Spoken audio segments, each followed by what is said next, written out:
Questions, comments, objections? Yeah, why not? Sure. So the problem with Stalinism, as far as I'm concerned, as far as what most people see is the problem with Stalinism, it's not so much the ideologies themselves, but of course the things that the ideologies were used to justify. And in this case, we kind of skimmed over the content of what the purges were. And I'm certainly not an expert historically. I'm wondering if you can give a little more detail on what actually happened, death toll and so on. The death toll is disputed. I would, for anyone interested in communist crimes, the Black Book of Communism is fantastic, and it has, as far as these things go, right? Everything's going to be polemical. It has probably the most rigorous history of anti-communists, but of course it's completely decontextualized. Those who died under the crimes of Stalin, millions died, almost certainly. And why they died is going to be different in each case. For example, those who died in the Ukraine under the Holodomor, which was characterized as a genocide against Ukrainian people. Well, Ukraine was the breadbasket of the Soviet Union. And this was the area where they would withhold food. And not only would they withhold food, but they would slaughter and burn and hide food rather than give it over to the officials who would then transport it to the starving cities. So why they died is because of their active resistance. This was in fact one of, it was not a passive resistance. This was not a Gandhi-esque, peaceful protest. There was fighting. It was essentially another civil war. And it was so brutal that there was massive psychological toll on the soldiers who were engaged in it. And in fact, it's rumored, no one is entirely sure of what happened, but the general consensus, even among anti-Stalinist sources, is that Stalin's wife committed suicide over the brutality of collectivization.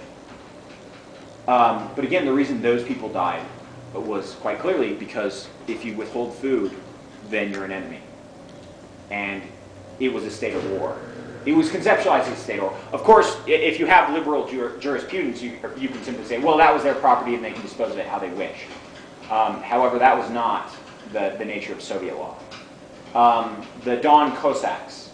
Cossacks, of course, were an ethnic group, but also they were granted privileged rights under the Tsar to relative autonomy, and they essentially served as a military class.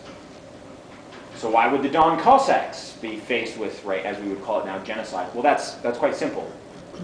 This ethnic group is also a military core of the Tsarist Empire, right? And so in order to break that military core of trained, concentrated, right, military enemies who were privileged under the previous regime, you split them up, right? And that would be the reason for the Don Cossacks.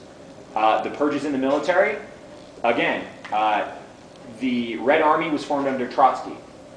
And many of those Red Army officers, because they were trained and led by Trotsky for the early years of the revolution, had a great deal of respect for Trotsky.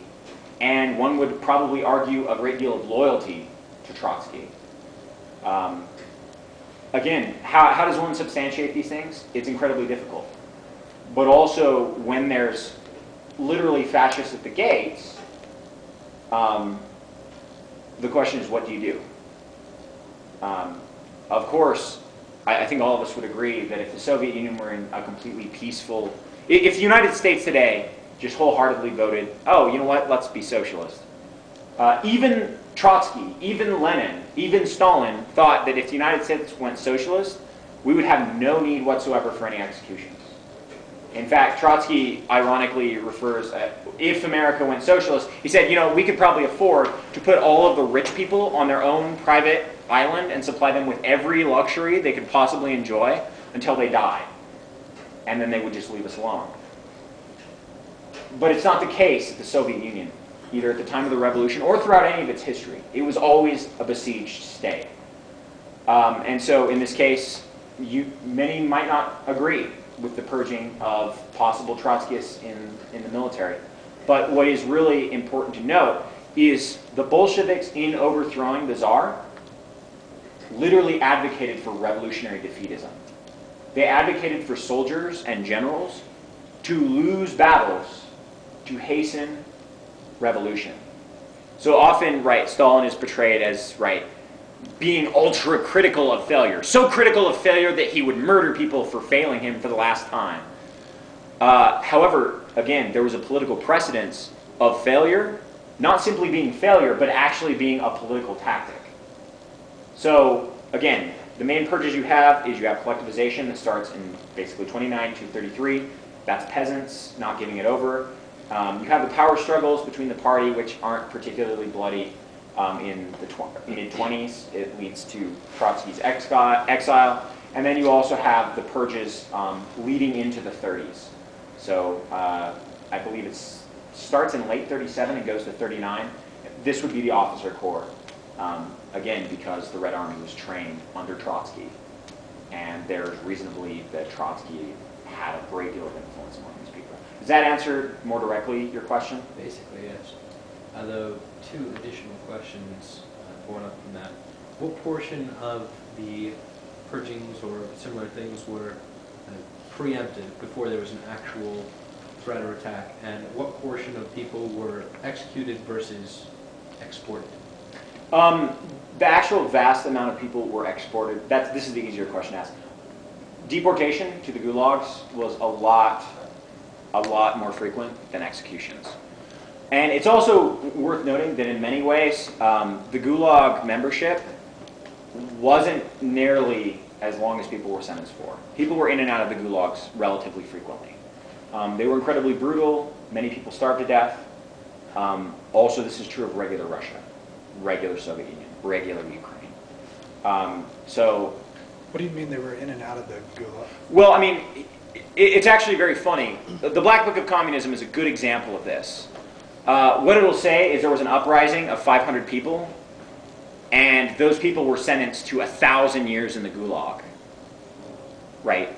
But you'll notice, if you have 500 people and they're sentenced to 1,000 years in the gulag, that's 2 years. Right? If you were having an uprising against the American government today, it's very unlikely you would get 2 years in prison. And moreover, a lot of sentences were commuted, especially of the army officers after the Nazis invaded. So I'm just using this as an example. A lot of those officers were sentenced to the gulag, right, the special labor prisons. When the Nazis invaded, Stalin and the central leadership realized they needed a trained officer corps. And so many of those officers were brought back out. So this is just one concrete example, right, of a sentence being commuted much lower. And this happened a lot to a lot of people in a lot of ways. You would have the Soviet gleaning laws, for example. Gleaning is where you take bits of grain that are not picked up in the harvest, and you keep them for yourself. The initial Soviet gleaning laws and laws about state property called for execution. And this was carried out sometimes.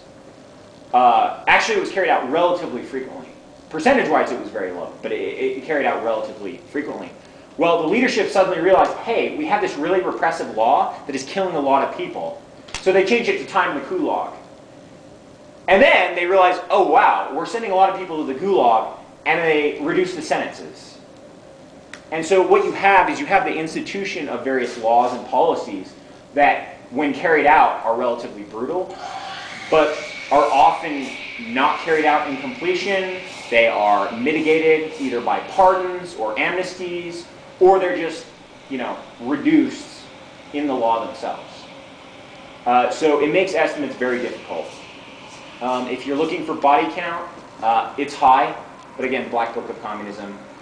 If you're fascinated by figures, especially figures devoid of any context, I'd highly recommend them. If you prefer context, there's no easy answer. There are a lot of different sources. There are a lot of archival sources, and if it's of actual interest to you, then you need to just go through historically looking at it. So does that answer your question and what was the first question again?